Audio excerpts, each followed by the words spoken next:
প্রস্তাবিত বাজেটে কালো টাকা সাদা করার সুযোগের ফলে অর্থনীতির আকার বড় হবে বলে মন্তব্য করেছেন এফবিসিসিআই সভাপতি।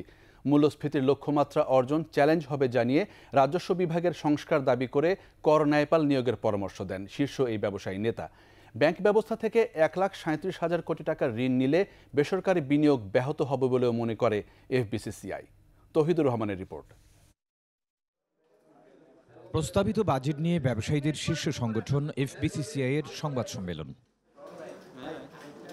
লিখিত বক্তব্যে এফবিসিসিআই এর সভাপতি প্রস্তাবিত বাজেটকে ব্যবসা বান্ধব বলে মন্তব্য করেন।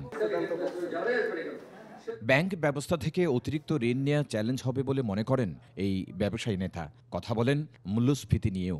মূল্যস্ফীতির লক্ষ্যমাত্রা নির্ধারণ করা হয়েছিল 6.5%, কিন্তু চলতি বছরে মে মাসে মূল্যস্ফীতি দাঁড়িয়েছে 9.89%।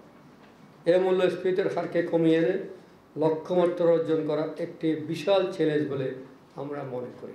শেয়ার বাজারে তালিকাভুক্ত এবং অতালিকাভুক্ত কোম্পানির ট্যাক্স হার কমানো ইতিবাচক মন্তব্য করে অর্থনৈতিক অঞ্চলে মূলধনী যন্ত্রাংশ আমদানির শুল্ক সুবিধা আরও 10 বছর বহাল রাখার তাগিদ দেন।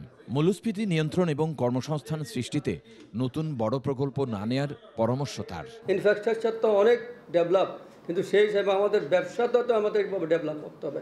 কাজে এই মুহূর্তে যদি বড় প্রজেক্ট না নিয়ে যে ব্যয় সংকোচন করতে বলছি, ওই জায়গায় আমরা যেন বড় প্রজেক্ট না নিয়ে একটু দেখে শুনে প্রজেক্ট নেয়। অপ্রদূষিত অর্থ মূল অর্থনীতিতে আনার সুযোগ থাকলে দেশের উন্নয়ন হবে বলেও মনে করে এফবিসিসিআই সভাপতি।